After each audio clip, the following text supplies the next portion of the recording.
Good morning, good evening, good all the things. Hi, I'm Catie. I'm Catie Brannon, and this is Tea Time True Crime with Catie. So, wow, I am getting subscribers, and I am just so happy and glad, and I really appreciate you guys being with me on this journey, because it is a journey.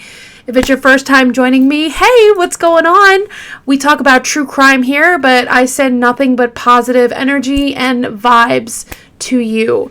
So tonight's case, I'm thinking about just having a category in my YouTube for just Web of Lies cases, because I found this case during the show Web of Lies, and when I was, I guess it is a problem that I binge watch true crime documentaries, and yes, that could be upsetting for your mental health, but this case kicked me right in the chest. Like, when the mother was talking about her son, I could feel her pain. It was extreme. So I've been studying Eddie Leal for days, and he is just this young boxer, but it's more than that, you guys. This is a roller coaster, and I don't know if you guys are ready. But first, let's hear about the hopefully one day sponsor, or just, just a product that I'm obsessed with. All right, if you have peoples that love to get your nails done, I know I say it a lot, but I love this company. I actually ordered more. I don't know if they're still having the New Year's sale. Type in New Year's capital letters 24 and there's a discount. I hope it's still going on, but I bought my nails like a few days ago. So I really hope the sale's going on. But even if it's not going on, you're getting a set of nails, acrylic nails with glue, with a buffer, with a cuticle pusher, and an alcohol wipe for $20. I know. Yes. Today I am wearing AURORA, and these are just giving me Sailor Moon, 90s holographic, beautiful metallic vibes. So I was feeling that for January. We are approaching the new moon in Capricorn, where we are practical, where we are just studious, ambitious, trying to get stuff done. You know what I'm saying?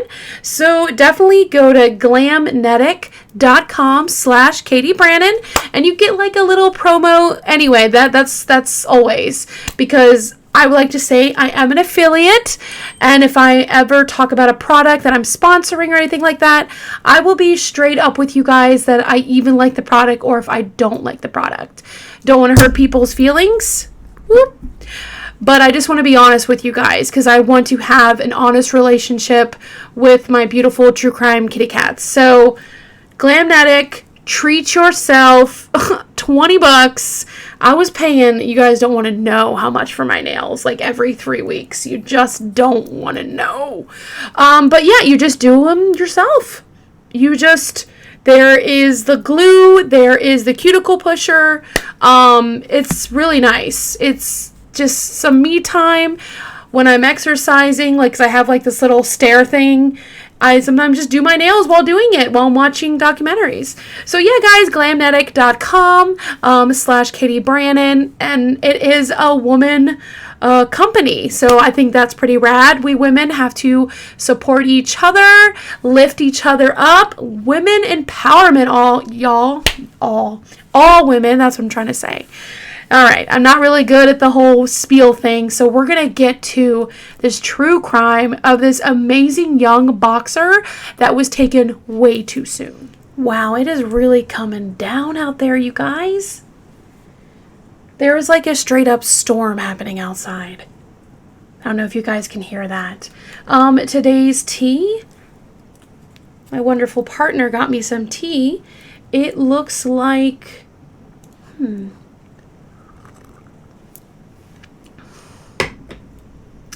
ooh, it's like a green tea with like a little bit of honey, which is awesome. Just a little bit of honey, a little bit of sweetness. All right, guys. So Eddie Leal, first of all, this young man, even though I kept calling him a kid while I was like writing everything, I was like, this kid. He wasn't a kid. Sadly, though, he was young. He was 23 years old when his life was horribly taken away. and he was born July 3rd, 1987. Yes, 80s babies. Definitely same year, actually, I was born. What's up, Eddie? Right now, guys, there is a candle lit behind me. This feels like beautiful energy, and I am ready. So let's go. So San Jacinto, California, there is this beautiful family. The mother's name is Celia. The father's name is Ralph. The brother's name is Gilbert, 19 years old. Now, Eddie, at this time, is 23 years old. Now, Eddie was very, very kind and sweet, and he worked very hard to achieve his dream as a boxer. I mean, I'm sure he always wanted to make it pro, but he was the kind of athlete that just loved doing boxing. You know, he was the kind of guy that really didn't care if he made it till pro. He just loved boxing, which, you know, that's pretty cool. He also had a very close, loving family. Celia, Ralph, Gilbert. I mean, they were like a foursome, and they just a really wonderful, loving family. They all worked very hard, and the father had a bit of a little dark past, let's just say. I will get onto that later in the podcast. So the father went through some things, learned his lesson per se, and wanted to teach his children to not go down the route of gang activity.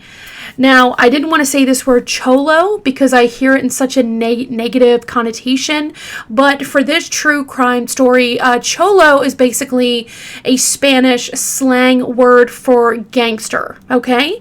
So where the family is in San Jacinto, there is a lot of cholos, a lot. There's a lot of gang activity, so the family wanted to stay far away from that, and, you know, Eddie actually had a fascination with boxing, working out, and the gym that he even got his father, or his father did out of the kindness of his heart, turned their garage into a gym.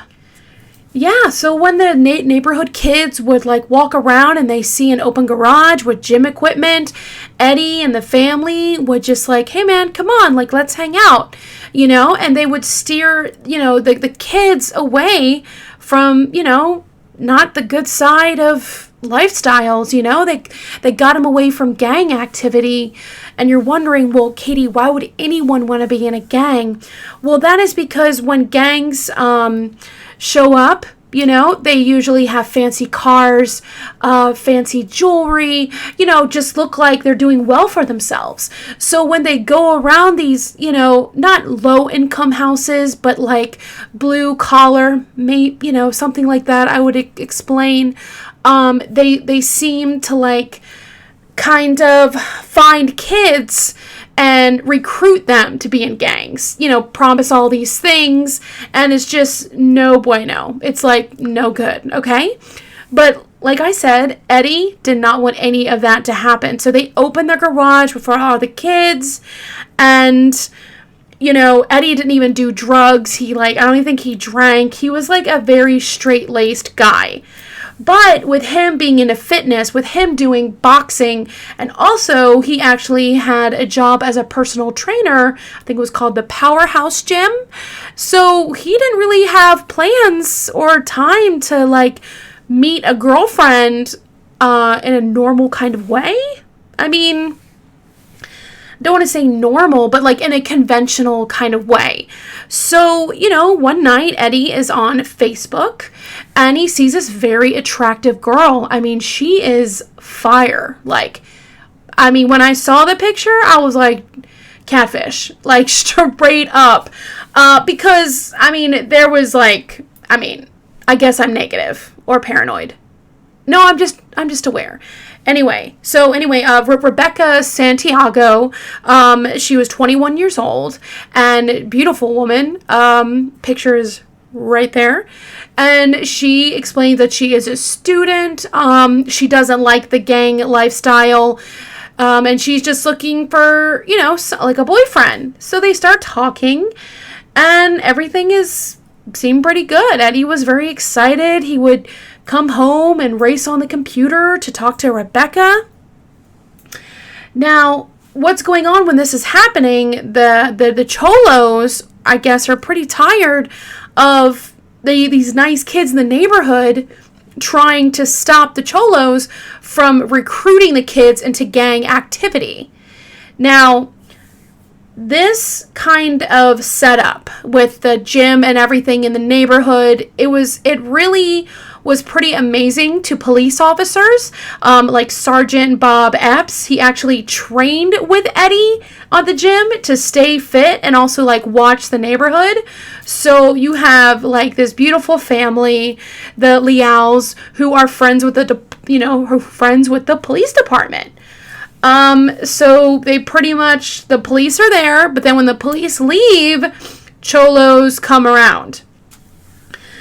So, one day Eddie is kind of tired of it. He goes up there and he goes, "How can I help you?" And, you don't need to be here or something like that. Nothing rude, but just something that these gangsters didn't like. So there was going to be a fight, but it didn't happen. It was kind of quickly just dissipated, which is awesome. And it seemed that the Cholos backed down, which is like, wow, you go, Eddie. So Eddie didn't use fists or anything. I don't know if he just like outsmarted them or somebody helped him. But anyway, they were not very happy by being, for backing down. So in retaliation, they actually go and steal Eddie's car. Yeah, Eddie went to go to get some food, and then he went to his brother, and he was like, "Hey, have you seen the car?" And he was like, "It's outside." He goes, "No, it's not." He goes, "Well, then it's stolen." So Eddie calls and finds out that the car was stolen, and that it was totaled during a chase. I know. And Eddie, they asked, "Do you want to press charges?" And Eddie was like, "Yeah, I want to press charges." So that's going on, but still Eddie would go on Facebook and talk to his girlfriend, Rebecca. Things are kind of getting serious. They really want to meet in person.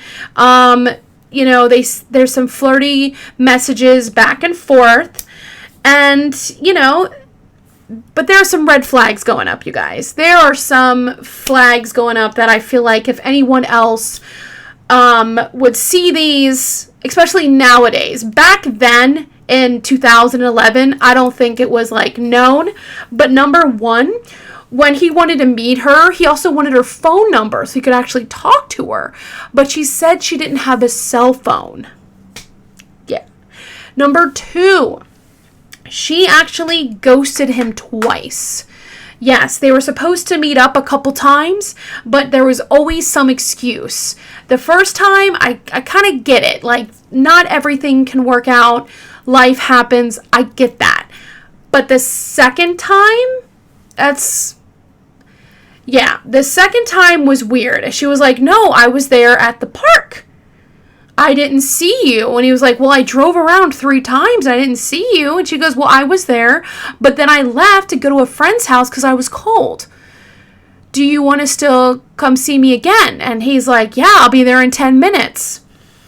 So this is the third time they meet. We're going to fast forward to May 30th, 2011. And yes, that is Memorial Day, which this family will forever think about this holiday and think about this horrific circumstance. So it's Memorial Day. All the family doesn't have work. So the mother makes this amazing, delicious, yummy breakfast so they all could hang out at the table. Well, she notices Eddie is not up yet. So, Celia is like, Gilbert, can you go and get your brother and tell him, breakfast is ready? So he's like, "Yeah, no problem." So he goes and knocks, and he realizes, he goes, "Mom, Eddie's not here." And Celia's like, "Huh?" Now, Ralph, I don't know how he knew, but he walked into his son's room and immediately, alarming, like bells and whistles and alarms, everything went out everything went in his head. Like, he was just worrying so much. Now, they're not trying, the mom is like, okay, Gilbert, how about you go to Eddie's work and check to see if he picked up a check or something, and just like slipped out. So, all right, Gilbert's like, all right. So he goes and drives, and he realizes, wait a minute. Eddie's not here. But then Gilbert gets a call from a detective telling Gilbert to come back home. And, Gilbert's like, huh? And he knew it wasn't good. If you have a detective telling you to come back home, that's not a good, that's not good. Whew. Tea break.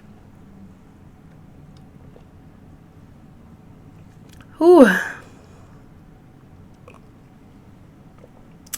I have my green mug. It's pretty big, and it says Irish and proud. I'm partly Irish. I'm like Eastern European, or you could be like, girl, you white. I'm like, yeah, I know. Transparent, but I am who I am. Okay, sorry. I go on little weird tangents. So, because it's about to get sad. So as the detective calls Gilbert comes home, and then the dad is just in disbelief. And Gilbert is like, what's going on with Dad, And then he went over to the detective, and the detective was like, hey, I need to talk to you. So he's like, okay, talk to me. So they go into the vehicle, shut the door, and he's like, listen, I want to know if this is, it was a piece of jewelry, you guys. It was a ring. And he was saying, I found this ring. Does this look familiar to you? And Gilbert immediately looked at that ring and knew it was Eddie's. He knew it was his brother Eddie's. And he realized that, I'm so sorry, but your brother has been murdered. And Gilbert says to this day, the screams, the wails, the absolute sadness. I mean, the dad was even like in the lawn crying, they killed my baby. They killed my baby. Yeah, pretty rough stuff, guys.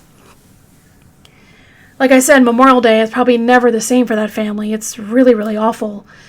So Gilbert, is explaining the documentary how devastating Eddie's death is, but I feel like with knowing police and everything, the police took it really, really hard, especially Sergeant Epps. He wept. Him and Eddie, they were really close. They worked out together. They knew what was up. And even Sergeant Epps really loved Ralph, Eddie's father. And to see Ralph in so much pain, it was just a lot. Now I'm going to take you to the crime scene, okay? So the crime scene was brutal. Eddie was actually in the driver's seat of his vehicle, and he had 2 bullet holes. I believe one was in the neck and one was in the head. And there was a cell phone not in his hand, but it fell from his hand. It looked like he was holding it and then he let go. But it actually had the numbers dialed 9-1. Just 9-1. He didn't get to that 1 and send. So everyone is just confused because Eddie does not have any enemies except the Cholos. Because a week before the death, his car was stolen. And by this time, Eddie did receive another vehicle and all is good in that part. But what's not good is that the Cholos are the main suspects. But weirdly, all of their alibis checked out. So the police start their investigation. And they're, of course, like I said, does he have any enemies? And then they talked about the car theft, and then the tensions in the neighborhood with the Hispanic gangsters. I just don't like naming people. They're people. What does it matter if they're Hispanic? Anyway, but as I was doing my information, they said cholos. So I'll say cholos. So then Gilbert says, I mean, my brother was fine. The last time I talked to him, he was actually on the computer really happy. So immediately the police go to the computer and they see that the window is still up where he was talking to Rebecca Santiago. And they are like, oh, wow, okay. And they're reading and it's kind of flirty. And they see it. They said, meet me. So he's like, oh my gosh, he was going to meet this person. So the police, what they do is they trace the IP address of the messages. And it actually goes to a 17-year-old kid named Manuel Guzman. The family is shocked because they're like, Manuel? What? Now, people say Manuel, but I feel like it's Manuel. What do you guys think? Let me know down in the comments below. Guzman. I'll just say Guzman. Okay. So this kid is 17 years old. The IP goes to his, and everyone's like, what? So, yeah. Guzman knew Eddie. He was actually one of the underprivileged youth. The best way to say it. Who actually did a boxing course with Eddie. So people are so confused because they're like, why would Guzman do this to Eddie? Like, everyone knows how sweet and kind. Like, Eddie was so loved, you guys. That's why I'm doing this story, because I want everyone to know what an amazing man he was. And I just think it's like really sad, this story. And of course, I forgot to do viewer discretion is advised, but it is true crime, you guys. So as they're, assessing the scene again, investigators are picking up, fingerprints all around the vehicle. Now, in order to rule out the Leal family, we're talking about Celia, we're talking about Gilbert, we're talking about Ralph. They had to actually run a records check on all of them. Weirdly, though, they could not find the father's fingerprint in the system. Don't worry, I will get back to Manuel. Sorry. He's a psycho anyway. Okay. I'll get back to him. But now we're getting back to when they're assessing the scene. They're like, why? Okay, we have the family's fingerprints, but we do not have the dad's. So the police calls Ralph and they're like, hey, your fingerprint's not in the system. Is Ralph your real name? And then you find out, no, it's not his real name. Ralph's name is actually Gilbert. Yes, Gilbert Sr., I shall say, because he does have a son. At this time, his 19-year-old is Gilbert Jr., I assume. So the police are like, yeah, no problem. I will look it up. And then they call him. And they find out, you guys. Oh my gosh, here you go. Brace yourself, okay? He actually had a murder warrant out of LA County for Gilbert Leal. I know. What?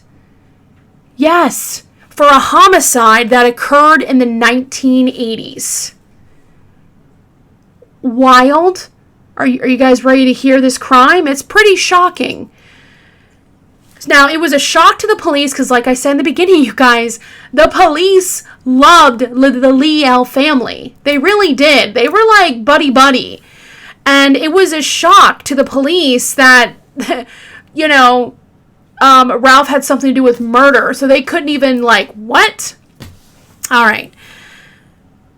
It's just, the crime happened 30 years ago. See how things catch up to you? It's like that famous saying, what happens in the dark will always come to light. Right? Exactly. It's like the movie 23. Let me know down below if you watch this. You're my peoples if you have. Not many people have. And when they watch it, they're like, Catie, what is wrong with you? And I'm like, a lot.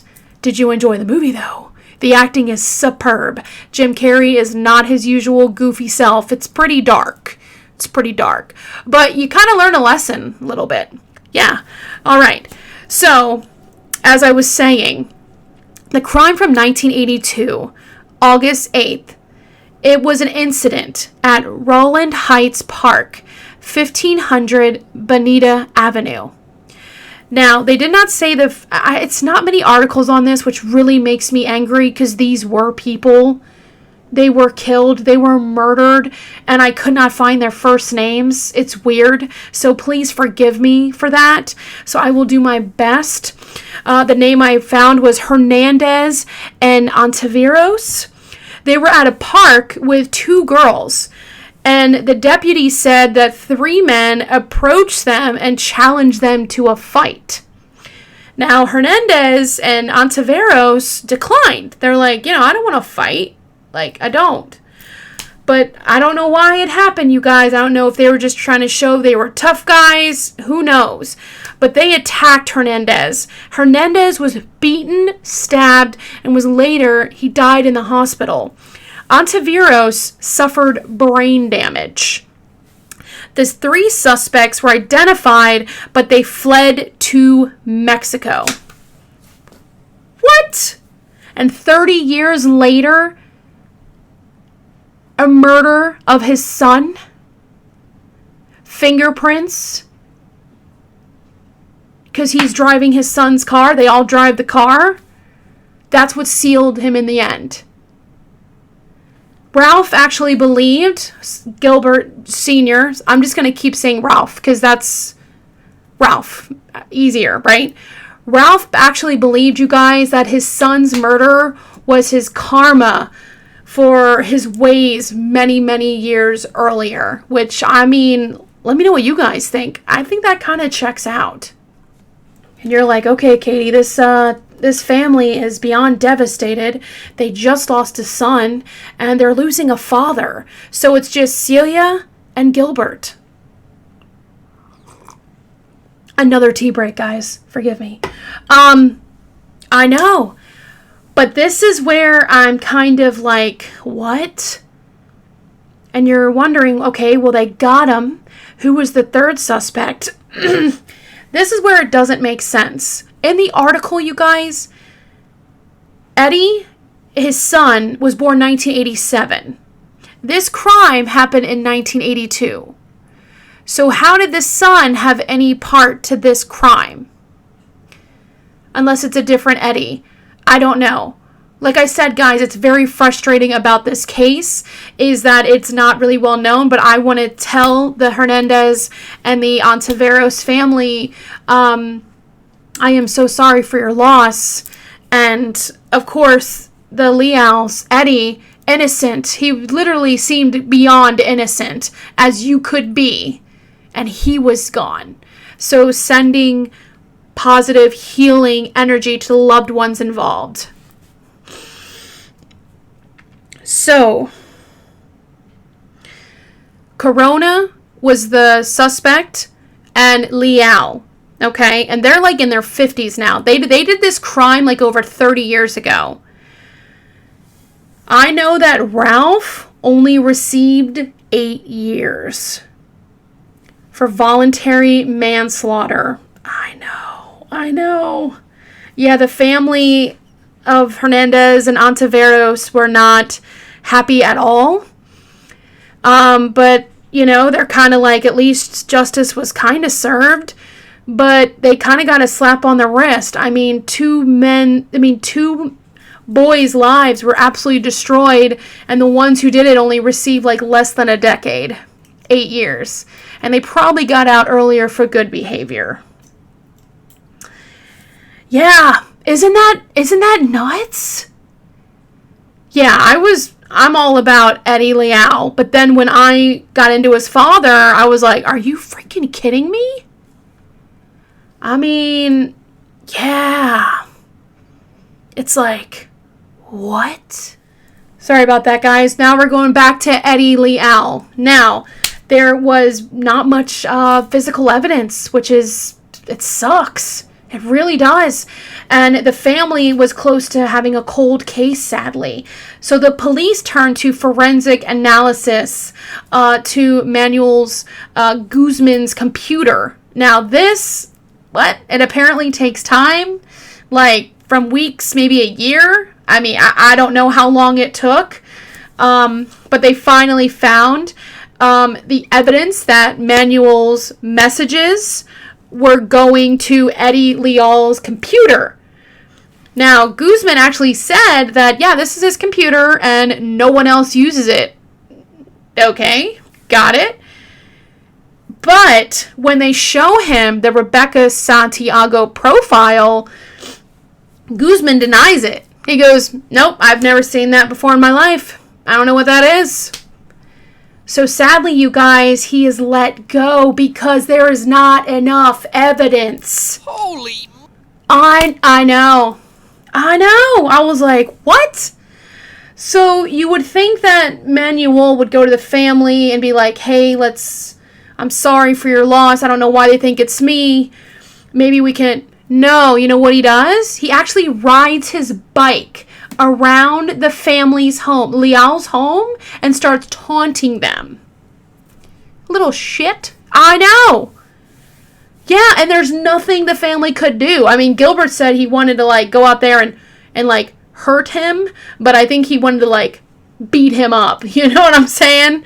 I mean, if you knew that someone you loved and the person who may be involved of their murder is kind of like nay nanny boo boo, stick your head in doo doo, you want to hurt them too. Just saying.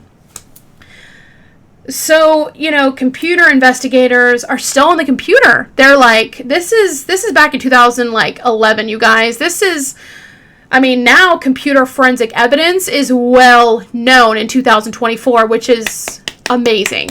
But back in 2011, not really. This is one of the biggest cases that there was no physical evidence. There was nothing but circumstantial, and it was mainly on forensic analysis computer evidence. Yeah. What a gamble, right? So computer finally found the smoking gun to the case. Now, this is what they found. What was happening at the same time Rebecca Santiago's profile was accessed. Manuel logged on and off at the exact times that would allow him to meet Eddie in Cutting Park in the middle of the night. Yeah. Rebecca Santiago actually told Eddie to expect her brother, which looked like Manuel. Also, Manuel slipped up and he messaged someone in an online community and was bragging about this profile, the Rebecca Santiago profile. Remember, he's 17-year-old, you guys. He's 17. Bragged about having the fake profile to mess with people. I'm sorry, what? Oh, you guys understand now? Yeah? Yeah, there is no Rebecca Santiago. Manuel Guzman is Rebecca Santiago. Holy moly! I know. I know. People were just shocked. Shocked. April 10th, 2012, 11 months after the murder, Manuel is arrested. Now, they were wondering, I said now a million times, and sorry, I just get overheated. You see my cheeks already? Okay. So police were kind of confused. They're like, why would this 17-year-old kid want to hurt Eddie? Why? So they did more digging. They did more investigating. And they found out that Rebecca Santiago, quote unquote, not a real, Facebook profile, was trying to lure three more men. Yes! Messing with 3 more men. Brian was one of them.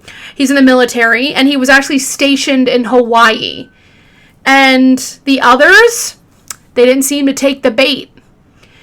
Now, it's really sad because this is around 2 a.m. So when you see a beautiful woman, or maybe, who knows, they booty call. That's what I'm thinking about. But Eddie Leal, I mean, we don't know what he was thinking. I think he was just a really sweet man, and I think she was beautiful. And I do not think that, you know, I mean, I don't know. Like, the way I'm reading about him, I mean, could he wanted a booty call? If so, who cares? If it's consensual, good for you. But that's how Rebecca Santiago may have lured him out. Everyone who found out about Manuel and Rebecca Santiago, they were scared, you know, shitless, because they were like, that could have been me, man. I could have been lured out and gunned down. So vicious and cold. I know. And investigators believe that it was a thrill kill. Now, I've also read in other papers that he was addicted to drugs, Manuel at 17, and maybe he was going to rob, Santiago. I mean, wow. He was going to rob Eddie Leal, but it just doesn't seem like that's right, because how it looks, guys, is that Eddie was looking around trying to find Rebecca, and he stayed in his car and he got his phone, and then Manuel had a bandana, had a gun, and just shot right through the window. Shot in the front and then went to the side and shot again. Yeah, no, I don't think he was robbing him. I think he was just trying to kill him. So again, they think it's a thrill kill. And this is where you're going to be like, Catie, what? You're wondering how much time or what happened to Manuel Guzman, the 17-year-old? He received life in prison without the possibility of parole. And that is the highest sentence for juveniles. I know. I want to know what you guys think. Do you think that he was like a natural, want to just be a killer, like a serial killer? Because police think that. And I believe that's why the judge thought that too. I mean, this case just twists and turns topsy-turvy. Thank you so much, guys, for listening or watching. I really appreciate it. If you like my style of storytelling, or if you just are good people, want to support a channel, definitely hit the like, subscribe, and click the bell for the notifications. I really appreciate you. Let me know down in the comments below what case you want me to talk about next, or just email me if you're shy. Please know that you are loved and you are cherished. And remember, you're doing better than you think. And again, guys, subscribers, hi. I am so happy you're here. And I'm really trying to manifest 1,000 followers by February. Let's do it. Let's do it, you guys. Share. And yeah, I'm so excited to be doing what I'm doing, to be the girl in the box, and talking to myself, drinking tea and talking about crime. But if there is any cases, again, if you want to hear, I'm here. Please know. Stay safe. And see you later. Bye. Bye, guys.